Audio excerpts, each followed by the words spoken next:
Hey guys, Winterfest 2017 here. Got an incredible treat for you guys. King and Country is with us. Yeah. It is incredible. I'm actually excited about this. Super excited. Man, I'm sandwiched, so I don't know how to feel. I don't know what Yes, you're talking yes. about. I don't know. It's great. Hey, check us out. Hashtag Winterfest 2017. We're sitting here with Joel, man. You guys have been super busy over the past year, especially with the movie. I went and saw it with my wife. Incredible movie. Great story. Wanted to support it. Tell us a little bit about your interaction with that movie. You doing the acting. You had a not that accent that you have right now. You had an American accent or English accent. I had to get rid of the Aussie twang. Yeah. Well, how did you do that? Like, did you go through some sort of coaching? Yes, Or, not on my own. So I had a great bloke by the name of Steve Corona, he's a dialect coach, as they call him. Really? And he's worked with some of the great international, like Helen Mirren, Gerard Butler, great international actors, and he sort of helped kick the Aussie out of it. How long was that process?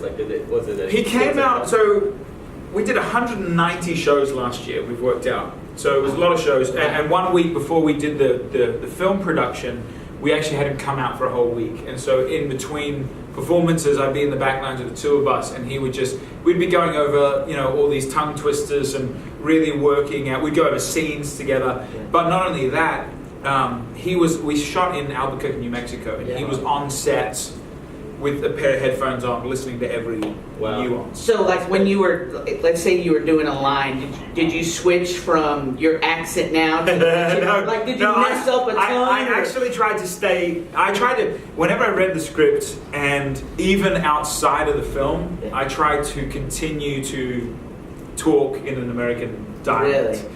And so it would always create, Luke, who's the other half of the band, it would create these funny moments for he and me, because I'd be on like a conference call with him, and he'd be like, man, why are you talking like that for? I'm like, man, I'm trying to stay in character here.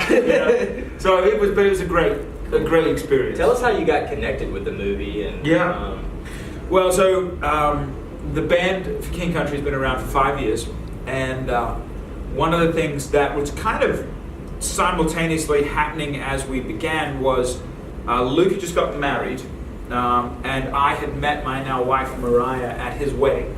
And she was she was brought as someone's plus one. Okay.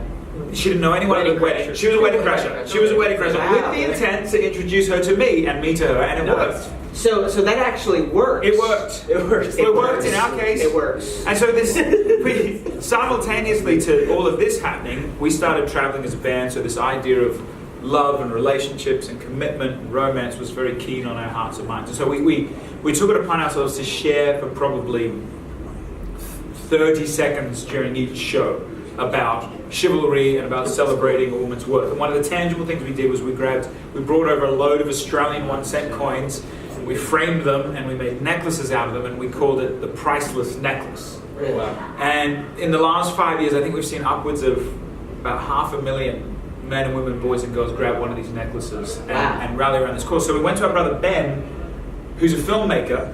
This was about 3 years ago in the middle of this whole thing, and we said, hey, we really feel like there's a story that needs to be told here. So we're about taking this message to the silver screen. And long story very short, from that moment to me being one of the actors in the piece, Luke being one of the producers, Ben directing it, to partnering with Universal and Roadside Attractions on the release, to today, we've been a part of every piece of it. Cool. I mean, so you've been this past year Grammys, right? You just won a Grammy. We were at the Grammys. So 2 years ago, we were nominated for 2 Grammys. Yeah.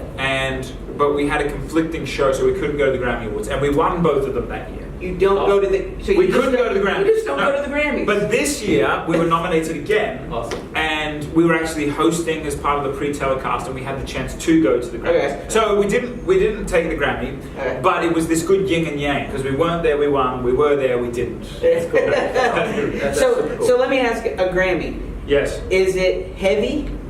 Actually, yes. It's real. It's the real deal. Like it's not like real gold dollar toy. No, it's that's pretty serious, and they've got like instructions when it shows up, Really? like how you need to clean it and look after it. And if there's a problem, you need to return it. Like, there's it's a legit thing. Well, man, we are so pumped that you are with us at Winterfest this year. Man, we're excited for your show tonight, and you're going to do an amazing job. And I know our students are going to be blessed for your ministry. I know a ton of students that are like, man, this is like y'all are it, man. They're really excited. They don't know us very well then. No, maybe. But no, man, I know like my students just alone are like, this is the night, you know. So no pressure. Yeah, no pressure at all. I mean, just I'm feeling I'm just feeling the pressure of you guys being so. I mean, it's just one of those close. That's right. We're intimate here. Hey, go check out their DVDs. Check them on iTunes. It's going to be,